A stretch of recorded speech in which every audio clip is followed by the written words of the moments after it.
Redynamiser l'entrepreneuriat en Afrique, RIA et New World TV vous présente votre magazine Éducation financière.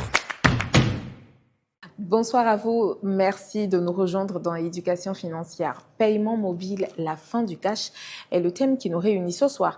Et pour en parler, j'ai l'honneur de recevoir sur ce plateau Monsieur Josué Tcha, un expert en finance digitale. Merci de nous suivre, bienvenue dans Éducation financière.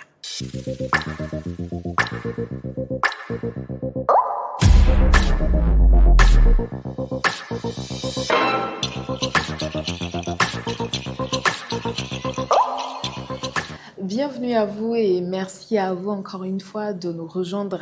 Aujourd'hui, nous parlons de paiement mobile, la fin du cash. Et pour en parler, j'ai l'opportunité de recevoir sur ce plateau Monsieur Josué Tcha, un expert en finance digitale.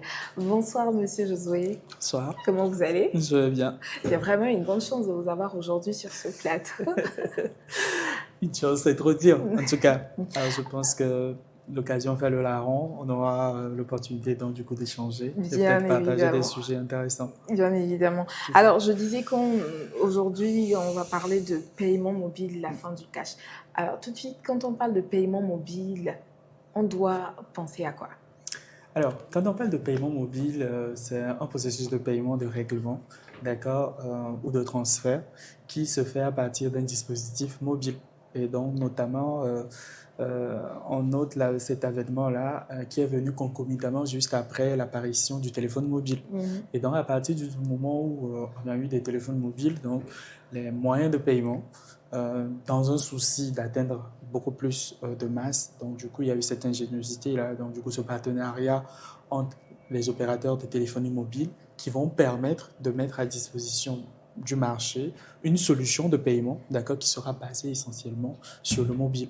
Et donc, du coup, si au début, ça a été beaucoup plus des versions USSD, d'accord, aujourd'hui, on a d'innombrables solutions applicatives qui peuvent s'opérer ou bien qui peuvent permettre de faire des opérations de paiement. Et vous avez parlé des versions USSD. Tout à fait. Alors, c'est un structured message, donc c'est des messages non structurés. Pourquoi? Parce que justement, le message, le SMS classique, il est textuel, d'accord?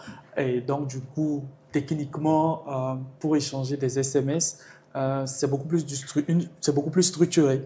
Et donc, du coup, plus loin, pour pouvoir rendre quelque chose, en tout cas, une solution plus accessible, donc on est allé vers la technologie du SSD qui va permettre de communiquer ou bien permettre aux gens de communiquer à travers un format pas classique. Ce n'est pas le format classique de texte, vous voyez, comme un texte normal, mais c'est un format où... Comme on a l'habitude d'envoyer. Donc, on a le 1, le 2, le 3 pour faire des fonctionnalités bien spécifiques pré-encodées. Ok, d'accord. Et aujourd'hui, on a remarqué que les paiements mobiles ont connu une adoption aussi rapide, très rapide ces dernières années. Tout à fait. Pourquoi? Alors, il faut dire que de base, le paiement, dans notre zone, en tout cas dans notre espace, est l'apanage de la banque centrale qui le délègue aux banques commerciales. D'accord? Donc, à travers une licence d'exploitation que les banques commerciales ont, qui assure ce qu'est le paiement. D'accord? Le paiement et les moyens de paiement, c'est du domaine du monétaire. OK? Et donc, c'est la banque centrale qui délègue ce mandat-là à travers des licences aux institutions financières. Mais il s'est avéré qu'effectivement, sous nos pays, le taux de bancarisation est très faible. Donc, on a une bonne partie de la population qui n'arrive pas à accéder justement à ces solutions de paiement-là. Donc, il y avait un besoin. Et donc, c'est ce besoin-là que le premier telco, il s'agit au Kenya, il s'agit le nom m'échappe, en tout cas ça reviendra. Donc du coup, qui a pensé du coup bridger ce gap-là en mettant en place une solution à travers le téléphone mobile. Parce que vous savez quoi, pour faire une agence bancaire, ça coûte cher. Et donc du coup, pour des raisons de rentabilité, je n'ai créé une agence bancaire que dans une zone où je sais que j'ai énormément de population qui sont Qui disponibles, peuvent s'en servir. qui peuvent s'en servir et pour que mon business soit rentable. D'accord. Mais par contre, avec l'avènement des telcos, vous savez, avec une seule antenne, on couvre un large rayon de personnes. Donc, on couvre facilement plus de personnes qu'avec une agence bancaire. Et donc, du coup, En exemple, on peut gérer à 2 à 3 quartiers. 2 à 3 quartiers, même parfois même plus, avec Ok. une seule antenne. Vous voyez, on peut couvrir des kilomètres, en fait. D'accord. Alors que l'agence bancaire, c'est pas évident. Donc, du coup, on a commencé par communiquer avec des parents qui étaient au village et que moi, je suis ici. On se parle depuis le téléphone. Donc, du coup, ça a été cette technologie-là de dire, bah, écoute, pourquoi est-ce qu'on ne mettrait pas une solution de paiement, mais une solution de finance qui permettrait à des gens qui se trouvent dans des endroits très reculés de pouvoir interagir facilement. Donc, du coup, ça veut dire quoi? Au lieu que je sois obligé de me déplacer, ou bien au lieu que l'agence bancaire soit obligée de venir dans une localité avant que les populations puissent accéder naturellement À leur fond. à leurs fonds ou bien aux moyens, on peut donc, du coup, à travers un réseau d'agents et donc naturellement avec la téléphonie mobile, pouvoir desservir d'innombrables personnes. Donc, c'est ce besoin-là, qui était insatisfait par les institutions financières, c'est ce besoin que le mobile money, M-Pesa, voilà, c'est M-Pesa que je cherchais. Donc, du coup, M-Pesa a été le premier mobile money a été lancé et donc, du coup, à travers le monde entier.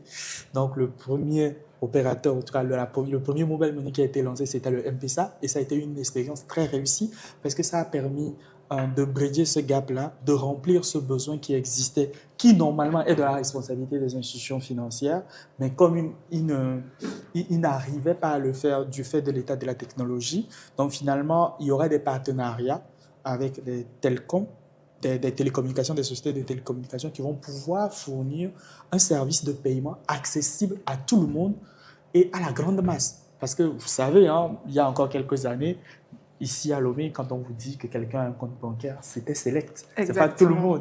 Voilà. Aujourd'hui, vous êtes dans votre chambre, sur votre lit, depuis votre numéro de téléphone, vous faites une syntaxe USSD, vous créez votre compte mobile money. Oui. Et ça, cette accessibilité-là, le besoin était là et il était criard. Et je pense qu'aujourd'hui, vous pouvez même transférer de l'argent sur votre compte bancaire, sur votre compte bancaire. Depuis votre mobile money. Oui. C'est cette collaboration telco, institution financière, qui le permet, parce que de toutes les façons de base, quand vous prenez la structure des opérations de mobile money, dans la cinématique des transactions, en réalité, c'est la banque que nous appelons banque émettrice, surtout quand on est dans un schéma de partenariat, qui émet de la monnaie pour l'opérateur téléphonique qui fait le service de mobile money. Donc, l'opérateur téléphonique qui fait le service de mobile money est un partenaire technique. Donc, il fournit la technologie, le réseau, le système mobile, et la banque émet de la monnaie électronique, donc qui est servie au client via une solution, mais une technologie mobile. C'est pourquoi on parle de mobile money en réalité. Ok, d'accord. Mais aujourd'hui, est-ce qu'on peut dire, ou bien, est-ce qu'il se compare au paiement et en espèces? Oui, à la fois oui et non. En fait, ce qu'il faut comprendre, c'est qu'aujourd'hui, ce qui se passe dans nos pays, le paiement, la fonction paiement même, sinon paiement commerçant, n'est pas très développée. Mais par contre, il y a ce que nous appelons le transfert P2P, qui est très développé. Pourquoi? Parce qu'en fait, vous savez, avant, il y avait les Western Union, qui avaient la part belle du marché. Vous avez plein de services de transfert rapide, d'accord? Et il va aller dans une agence bancaire pour pouvoir recevoir de l'argent. Ça veut dire que quoi? Avant, lorsque vous envoyez de l'argent à votre parent au village, il est obligé de se déplacer dans un point bancaire le plus proche pour aller retirer de l'argent. Parfois, c'était des kilomètres. Exactement. Donc, c'est ce service-là qui a été shoté sur le mobile money. Donc, à l'échelle du plan national, ce que les gens font, ils font du transfert de personne à personne. C'est pourquoi on l'appelle P2P. De personne à personne? De personne à personne. Et comment? En réalité, j'ai mon numéro Ok. mobile et sur lequel est rattaché un compte mobile money, donc en l'occurrence T-Money ou Flouz. Donc, du coup, moi, à partir de mon téléphone, je vais envoyer de l'argent à mon parent qui se trouve à Cara, par exemple, sur son numéro directement. Donc, c'est de personne à personne. Je ne sais pas si vous voyez. Oui. C'est de personne à personne. Et en réalité, c'est ce qu'on a transposé dans le paiement. C'est-à-dire que tu as quelque chose que tu vends. Je ne passe pas par le protocole de paiement commerçant, que nous appelons encore paiement marchand. Mais ce que je fais juste un transfert de mon numéro vers ton numéro. Et tu me donnes très simple. Tu vois? Et ça, justement, comme je le disais, ça c'est très développé. Pourquoi? Parce que c'est venu substituer en quelque sorte le transfert rapide qu'on faisait à travers les opérateurs comme Western Union et ses concurrents, Western Union, MoneyGram, etc. Aujourd'hui, Western Union et MoneyGram, vous allez voir que les gens l'utilisent de plus en plus, beaucoup plus à l'international, plutôt que sur le national. Oui. Donc, à l'échelle du national, tout le monde s'est rabattu sur le mobile money. Et même mieux, maintenant, le mobile money est en train de grignoter la part de l'international. Je pense plutôt bon, je ne sais pas trop si peut-être au niveau du Western Union, peut-être qu'on n'en a vraiment pas besoin ici. Non, c'est pas que pas besoin ici, c'est ce que je dis. Dans tous les pays, le mobile money est venu chasser Western Union et MoneyGram sur le périmètre des transferts nationaux. Ok, d'accord. Donc, du coup, aujourd'hui, si je veux t'envoyer de l'argent, je vais envoyer de l'argent à quelqu'un à Dapan, je ne vais pas aller faire Western Union. Pourquoi? Non. Parce que c'est plus cher et c'est pas autant rapide. Oui. Il faut aller forcément dans une taux de protocole, etc. Alors qu'aujourd'hui, quand vous prenez le maillage du réseau des agents des opérateurs mobile money, ils sont dans toutes les villes, quasiment dans tous les faubourgs, et on a quand même au moins un point de vente mobile money, quel que soit là où vous soyez. Contrairement au plan de maillage des points d'agents de transfert rapide comme Western Union et autres. Donc du coup, naturellement, ça s'est imposé, ils se sont imposés sur le marché. Et c'est ce qui fait que nous observons qu'en réalité, ils ont fait la part. Il y a eu un développement rapide parce que le besoin était là. On cherchait une solution est arrivée, tout le monde l'a adoptée.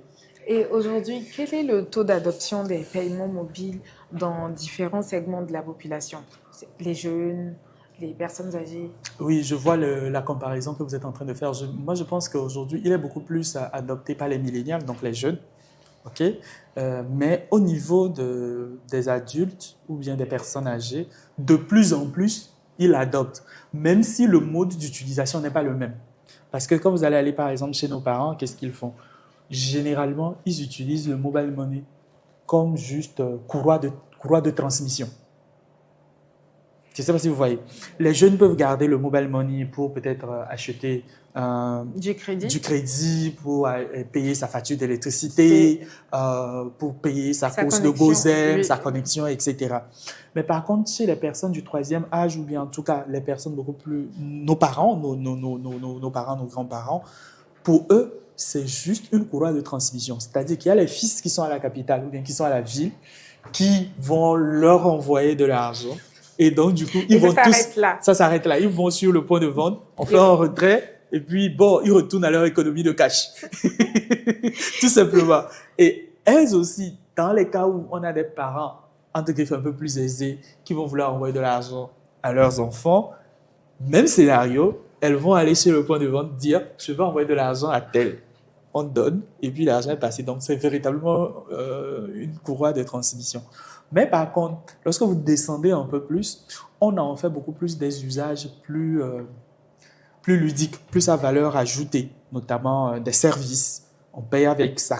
Commence par devenir de plus en plus un compte. Oui, justement, et apparemment, j'aurais appris même que maintenant, dans les hôpitaux, vous pouvez même payer. Bien sûr, ça commence par arriver parce qu'imaginez, je vous donne un exemple. Il y a eu des scénarios qu'on a vécu, et d'ailleurs dans une autre vie, dans une autre institution où je bossais, j'ai dû développer cette solution-là. Vous arrivez à l'hôpital, d'accord? Peut-être que c'est tonton qui doit payer les soins. Mais à l'heure T où vous avez eu le malaise et que vous êtes allé à l'hôpital, vous n'avez juste qu'un peu de sous sur vous. Exactement. Et donc, du coup, tonton, lui, il est au boulot. Peut-être qu'il est en mission dans une autre ville. Peut-être qu'il est à Dapan en mission. Ce n'est pas qu'il n'a pas de l'argent sur son compte. Il a de l'argent sur son compte. Mais il fait comment pour régler vos soins? Donc, c'est qu'il vous l'envoie. Il vous l'envoie. Comment? Il envoie l'argent sur votre compte bancaire, il faut que vous sortiez pour aller à la banque pour pouvoir prendre les sous. Et je ne suis pas en forme pour ça. Tu n'es pas en forme pour ça. Et donc, du coup, ce qui va se passer, c'est quoi? Il va dire, si tu as du mobile money, je t'envoie du mobile money et que tu payes par mobile money directement à l'hôpital. C'est vrai, les banques ont ce que nous appelons des programmes commerçants, notamment c'est des QR codes de paiement ou bien des TPE, des terminaux de paiement électronique, où vous pouvez payer avec votre carte bancaire. Mais là encore, quel est le taux de pénétration des cartes bancaires sur le marché? Combien de personnes ont les cartes bancaires? Donc, si la personne n'est pas suffisamment lettrée ou elle n'est pas suffisamment à l'aide pour utiliser une carte bancaire, ça veut dire que oui, l'hôpital peut avoir un TPE, mais ce n'est pas le moyen de paiement adapté pour le patient qui est là. Mais par contre, quand vous parlez de mobile money, tout le monde a un numéro de téléphone. Exactement. Donc, à partir du moment où tout le monde a un numéro de téléphone et qu'on associe à ce numéro de téléphone-là une solution wallet pour contenir de l'argent, donc de l'argent numérique, votre conjoint vous fait un transfert, vous recevez et vous dites du coup au patient de l'hôpital. Parfois, même l'hôpital n'a pas une solution pour encaisser du mobile money, mais l'agent ou la caissière qui est là vous donne son numéro, elle prend de l'argent et puis elle retire pour mettre dans la caisse après. Mais au moins, sur place, vous recevez les soins adéquats pour vous permettre de guérir. Donc oui, c'est ce qui se passe de plus en plus. Et quels sont les avantages des paiements mobiles par rapport à l'utilisation du cash pour les consommateurs et surtout les commerçants? Alors, aujourd'hui, il faut dire que nos commerçants n'ont pas encore compris véritablement l'intérêt de la monnaie électronique pour eux. Et ceci pour raison. Donc, quand je prends le cas des commerçants, je commence par eux. Nous sommes dans une économie où la transformation digitale ou bien l'usage de la monnaie électronique n'est pas encore généralisée. Elle n'est pas encore totalement généralisée. Je m'explique. Quand vous prenez la chaîne de valeur du commerçant chez qui vous allez pour acheter quelque chose, quand elle prend les fonds, peut-être que dans l'heure qui suit ou bien dans la journée qui suit, elle va devoir elle aussi payer son fournisseur. Oui. Je ne sais pas si vous voyez. Oui. Le fournisseur peut être national ou pas. Donc, si elle a des espèces, généralement, il y a des circuits traditionnels qui sont là, qui ont plus confiance à l'argent fiduciaire, donc du coup à la monnaie sonnante et trébuchante, que toute autre forme de moyen. Il y a également le canal des banques, donc avec de l'argent que nous avons sur les comptes bancaires, etc. Mais parfois, les tracasseries dans nos agences bancaires pour pouvoir récupérer les fonds que nous-mêmes nous y avons préalablement déposés découragent ou frustrent énormément les commerçants.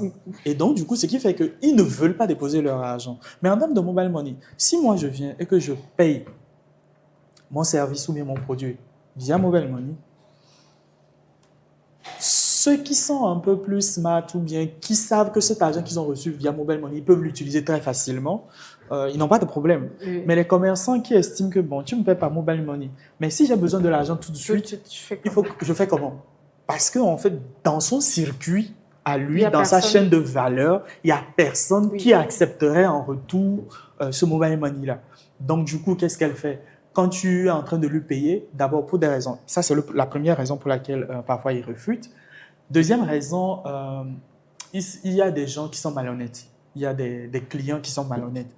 Ils payent et quelques minutes après, parce que justement on n'utilise pas le bon protocole, qui est le protocole paiement commerçant, parce que le paiement commerçant est irrévocable. Si j'utilise le paiement marchand, c'est comme aujourd'hui, quand vous payez votre facture d'électricité, est-ce que vous pouvez annuler? Non. Mais par contre, quand je vous fais juste un transfert P2P, c'est-à-dire un transfert de numéro à numéro, est-ce que je peux annuler? Oui, les gens annulent. Et ce qui est normal, parce que je suis l'ordonnateur du paiement. À partir du moment, donc selon les règles classiques de la finance, quand c'est moi qui ordonne le paiement, j'ai le droit de l'annuler parce que la paternité de la transaction m'appartient. Mais quand je fais un paiement commerçant, il y a eu une contrepartie. Donc, c'est le commerçant qui peut annuler la transaction. Oui, qui peut consentir à vous retourner les fonds. Vous qui avez fait un achat ou bien qui avez fait un paiement, quand vous avez le protocole de paiement marchand, vous n'avez plus la possibilité d'annuler.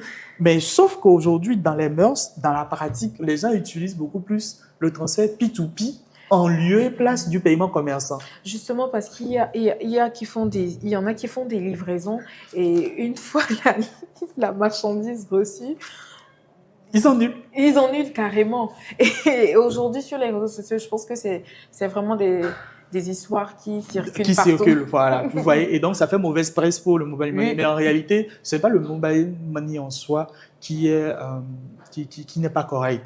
C'est juste que les gens n'utilisent pas le bon protocole. Parce que normalement, quand vous allez chez un opérateur, quand vous dites « je suis un commerçant, je vais accepter des paiements », le protocole ou bien la solution de paiement, vous allez accepter le paiement normal, hein, mais la manière dont ça se fait, c'est que vous aurez un code commerçant.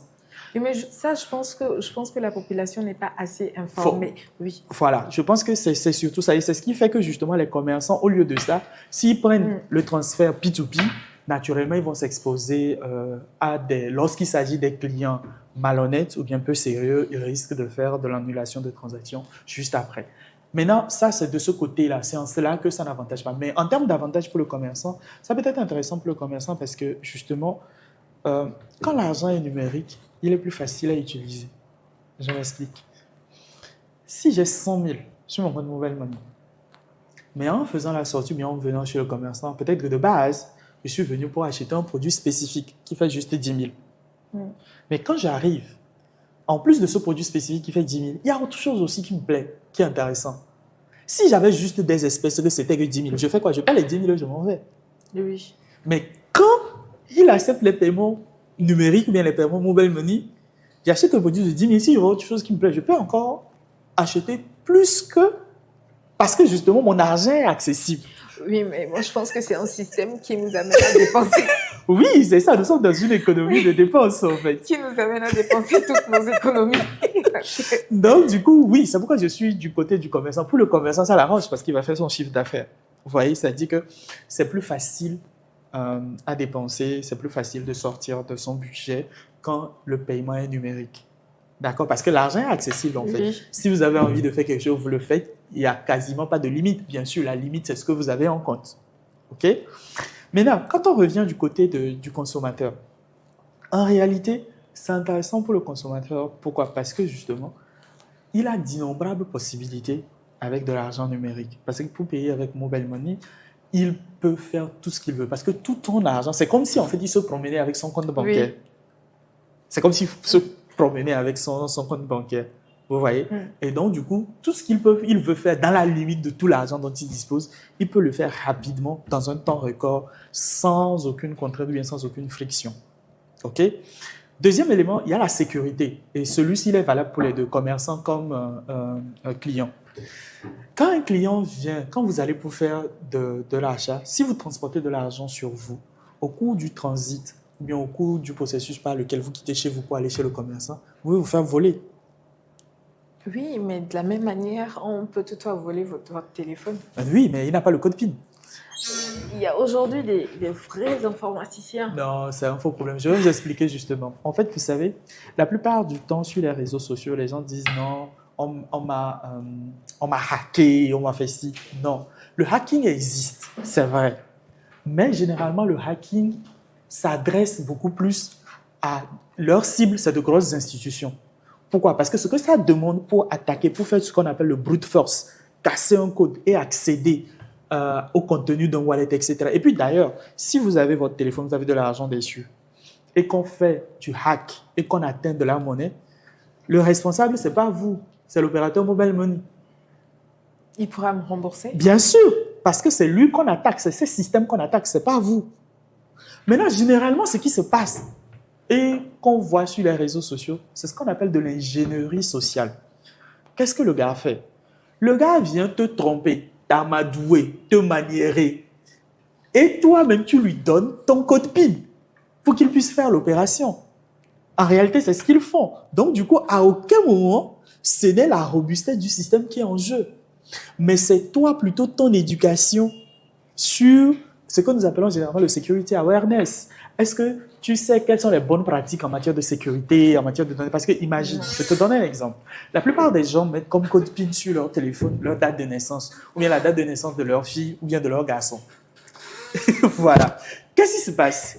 Or, entre-temps, sur les réseaux sociaux, tu as publié la date d'anniversaire de ton enfant. Exactement. Donc, ça veut dire que toute personne sur les réseaux sociaux qui te suit, ou bien qui t'a ciblé, quand elle va sur sa page, elle connaît la date d'anniversaire de ton fils.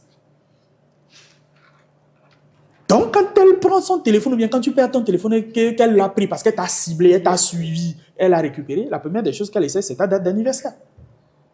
Ou bien la date d'anniversaire de ton enfant. Mais vu qu'aujourd'hui, on est beaucoup plus dans une société cliché, et qu'on met tout sur les réseaux sociaux, ben le gars, il va s'y servir. Est-ce que c'est le système qui n'est pas robuste? Le système reconnaît quelqu'un qui est venu rentrer le bon code PIN. Parce que tu le lui as donné. Exactement. De manière consciente ou inconsciente. Et c'est cela. Donc, c'est vraiment de l'ingénierie sociale. Mieux, qu'est-ce que d'autres font? La personne veut vous attaquer.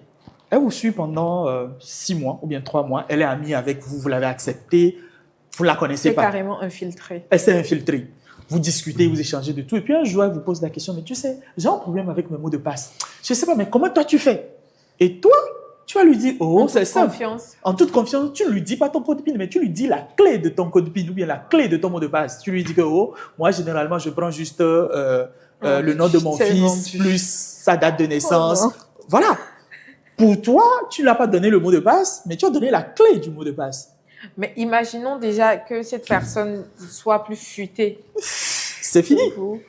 Donc, du coup, en fait, elle va accéder à ça. Et donc, c'est pour ça qu'à ce niveau-là, ce n'est pas la technologie mobile money ou bien la technologie de la monnaie numérique qui est weak, qui est faible, mais c'est vous qui avez été un peu faible, un peu naïf. Un peu naïf, et puis vous avez dévoilé ou bien vous allez révéler indirectement les accès à vos plateformes. C'est comme aussi également, vous avez un téléphone, il n'est pas verrouillé. Et je ne sais pas, vous avez enregistré même dans les contacts de votre téléphone votre mot de passe, votre code PIN pour mettre PIN mobile money. Oui, en fait, souvent, c'est l'oubli. Moi-même, je le fais. Parce que souvent, on oublie. C'est l'oubli. Avec tous les problèmes. PIN, ça fait 4 chiffres. C'est l'oubli. Et vous l'utilisez tous les jours en réalité. Parce que justement, si vous l'utilisez tous les jours en réalité, il n'y a pas de raison que vous l'oubliez. Même vous l'enregistrez dans le téléphone. Et donc, quand le gars prend votre téléphone... Vous savez qu'il y a des fois où vous allez même oublier votre mot de passe pour le téléphone. Je suis d'accord. Mais regarde, si même je dois enregistrer ça dans mes contacts, je vais l'appeler PIN Mobile Money? Non. Sur ce point-là, non. Parce que sinon, en réalité, si vous avez autre chose, la personne, même en fouillant les contacts, ne peut pas savoir que c'est le code PIN de votre mobile money. Au-delà de cet aspect, il y a un aspect aussi qui est très important, c'est ce que nous appelons la traçabilité ou bien le track record. C'est quoi? Aujourd'hui, pour obtenir du financement ou bien pour pouvoir, justement, c'est l'une des raisons même de la pertinence même de l'inclusion financière, c'est que pour qu'on puisse vous faire un crédit, les institutions financières ont besoin d'avoir l'historique, d'avoir des données relatives à comment vous dépensez votre argent, comment vous le gagnez, comment vous le dépensez. Donc, si en tant que commerçant, lorsqu'on vous paye par mobile money, ça passe directement sur le compte, ok, à un moment donné, on peut sortir un relevé de compte mobile money. Et donc, on dit, voilà ce que je fais, même si vous n'êtes pas totalement bancarisé ou que vous n'êtes pas à la banque, en termes de mobile money, voilà comment mes fonds sont tracés. Et sur cette base-là, on peut vous faire un crédit. C'est d'ailleurs la raison pour laquelle, par exemple, pour le crédit, le prêt de crédit de communication, vous n'allez jamais remplir un document chez l'opérateur mobile money. Mais vous pouvez être deux amis, mais toi, on te dit que tu ne peux que prêter 1000 francs, mais l'autre, on lui dit qu'il ne peut que prêter 200. Pourquoi? Je pense parce qu'il n'a pas... Je pense parce qu'il n'a pas assez de transactions. Oui, il ne fait pas assez de transactions. En fait, on suit les informations de transactions du compte. Donc, on peut, sur cette base-là, faire ce que nous appelons un scoring. Donc, vous donnez une note et dire, tel, on peut lui donner tel montant de crédit en avance et tel, on peut lui donner un montant plus bas. Est-ce qu'avec tout ce que vous venez d'énumérer là, on peut dire que les paiements mobiles sont plus sûrs que de l'argent liquide? Bien sûr. Sont plus sûrs, dans une certaine mesure. Maintenant, je vais en venir à un autre revers de la médaille. Alors, la raison principale pour laquelle, jusqu'au jour d'aujourd'hui, beaucoup de nos parents tiennent toujours, bien restent toujours attachés à de l'argent physique, c'est que puisqu'on est dans un système d'économie centralisée, ok, quand vous prenez le cas de la dévaluation qui s'est passée entre-temps, les gens avaient de l'argent en banque. Le lendemain, on a dit que cet argent-là ne valait plus que ça. Ça a été diminué de moitié. C'est comme si vous avez 1 million en banque et qu'on a dévalué le franc CFA. Donc, le lendemain, la valeur du montant que vous aviez n'était plus la même chose vis-à-vis, par exemple, de l'euro ou bien vis-à-vis du franc français. Maintenant, les gens estiment que, par exemple, en cas de démonétisation ou bien en cas de souci, elle a de l'argent cash sonnante et trébuchante dans sa main. Je ne sais pas si vous voyez. Oui. Et donc, du coup, elle en fait ce qu'elle veut. Parfois, pour gérer aussi les politiques monétaires, ce qu'on fait, c'est que on peut décider de contrôler l'argent en circulation pour agir sur, naturellement, le taux directeur, l'argent qui est disponible en circulation. Donc, du coup, ça va agir sur l'inflation d'une façon ou d'une autre. Donc, c'est un outil de gestion monétaire. OK? Mais la plupart, parfois, de nos parents ont beaucoup plus confiance à de l'argent qu'ils tiennent dans leurs mains. Je ne sais pas si vous voyez. Et donc, du coup, ils estiment que, bon, ok, d'accord, aujourd'hui, s'il y a une fraude ou bien il y a des soupçons sur moi, si mon argent est sur un compte mobile money, ou bien ça se trouve sur un compte bancaire, bah, l'autorité bloque. Oui. Mais si l'argent se trouve dans ma main, il fait comment? Il ne pourra rien faire. Il ne pourra rien faire du tout. Voilà. Donc, c'est ce côté-là, effectivement, de régulation, bien de contrôle de l'argent que parfois certains craignent et veulent s'en extirper. Je ne sais pas si vous voyez. Donc, parce que si vos sous se trouvent auprès d'une institution financière, bien se trouvent sur un compte bancaire ou bien sur du mobile money, on peut instruire et demander que les fonds soient gelés, que les fonds soient bloqués, etc. Je ne sais pas si vous voyez, vous avez une certaine dépendance. Mais quand vous avez les fonds en espèces, en cash chez vous, ce niveau de contrôle-là est moindre. Parce que vous pouvez en faire tout ce que vous voulez. Exactement. The cash is a king. Et à part les fraudes, les piratages, est-ce qu'il y a d'autres risques associés au paiement mobile?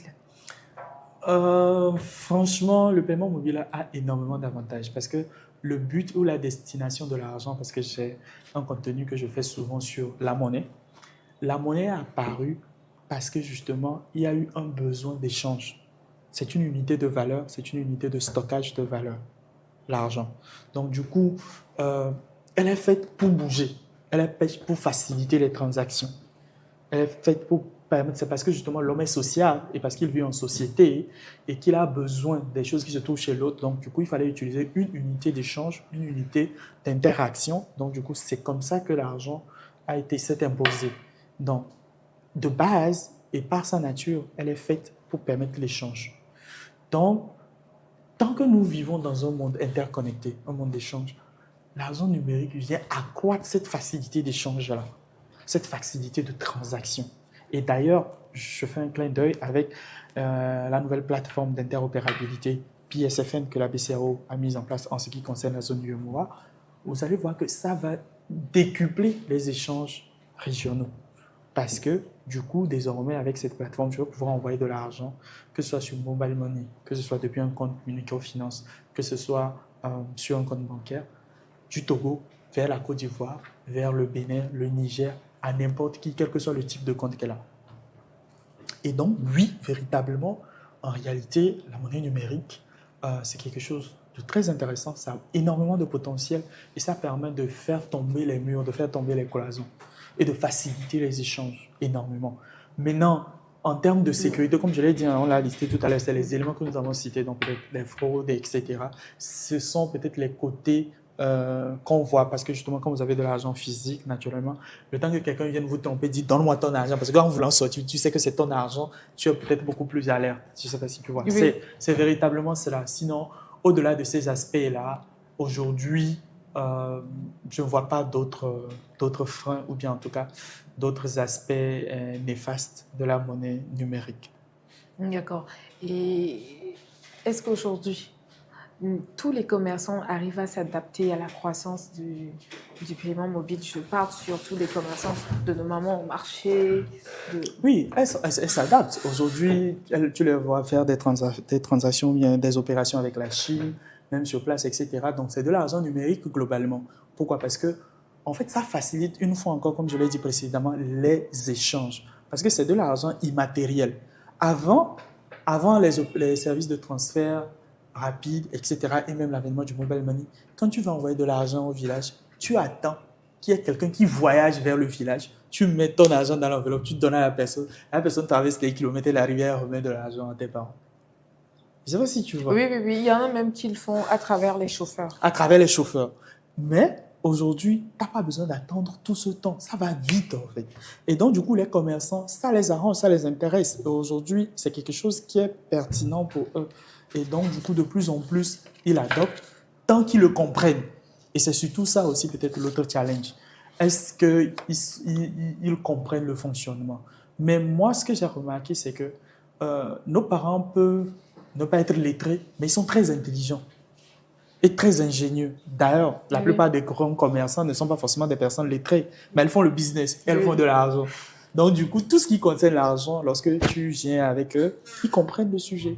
Et donc, du coup, ils adhèrent du moment où ça ne leur coûte pas et que ça ne leur crée pas de problèmes supplémentaires.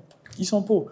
Parce que tout ce qu'ils voient dedans, ça leur permet d'accepter de nouveaux paiements ou bien d'augmenter leur base clientèle. Parce qu'il y a des gens qui payent par mobile money, il y a des gens qui payent en espèces et d'autres qui payent par compte bancaire. Donc, si accepter le mobile money leur permet d'accepter plus de ventes, pourquoi pas? D'accord. Et quelles sont les implications économiques pour les petites entreprises et les indépendantes qui doivent adopter des solutions de paiement sans numéraire? Alors, pour moi, je pense que c'est véritablement un avantage, selon mon point de vue, pour elles en tout cas, parce que ces entreprises-là vont devenir beaucoup plus agiles, beaucoup plus de flexibilité. Vous imaginez, quand vous prenez une entreprise, elle fait des ventes, donc elle accepte des paiements et elle les dépense. OK? Oui. En réalité, c'est ce que fait une entreprise. Elle a des produits, elle vend ses produits, elle reçoit de l'argent et elle rachète ou bien elle passe commande et elle paye ses différentes charges. Électricité, eau, salaire, n'est-ce pas? Oui. Publicité, etc., communication. Et de l'autre côté, commission pour les commerciaux, paiement des salaires des commerciaux, etc.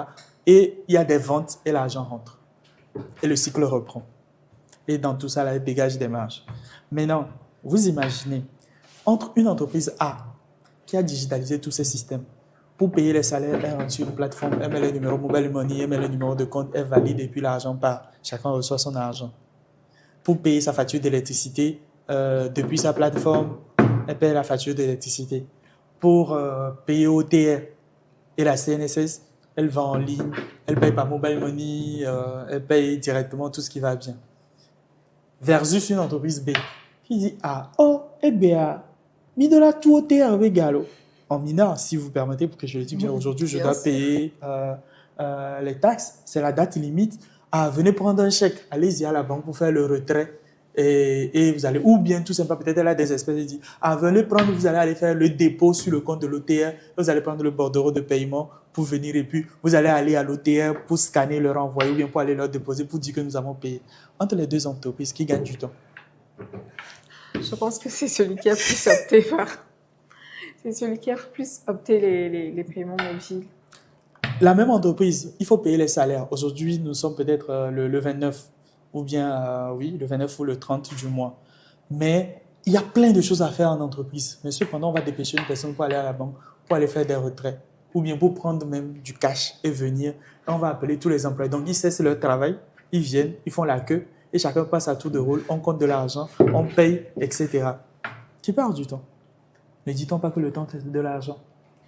Mais est-ce qu'aujourd'hui, on peut payer les employés? Bien sûr, bien sûr. Il y a des solutions de paiement de masse qui permettent, il suffit juste, tu renseignes les numéros de téléphone, tu mets les montants pour chacun, tu mets les motifs. Et après, je signe la décharge? Non, la décharge, c'est que quand j'envoie, quand tu valides sur ce genre de plateforme-là, chacun reçoit sur son mobile money et la référence de la transaction est remontée sur une attestation qui se trouve sur la plateforme qu'on télécharge pour chacun. D'accord. Moi, par exemple, pour mon loyer, à chaque fois que je rentre dans une maison, systématiquement, je demande au bailleur d'ouvrir un compte, bien de me donner un numéro mobile money. Et je ne vais même pas le chercher pour avoir un reçu. Parce que quand je fais un virement, son compte est impacté, mon compte est impacté. Même 10 ans, quand on fait le relevé de compte, la trace existe. Et je mets bien loyer, monsieur temps. Son compte est crédité. On fait pareil chez lui, on trouve pareil. Je pense qu'on est arrivé à la fin de cette émission. Merci beaucoup à vous. C'est un plaisir, autant que vous voudrez. On se retrouve la prochaine fois alors. Tout à fait. Nous sommes arrivés à la fin de cette émission. Nous espérons vous avoir apporté plus d'éclaircissements. On se retrouve la prochaine fois. D'ici là, portez-vous bien.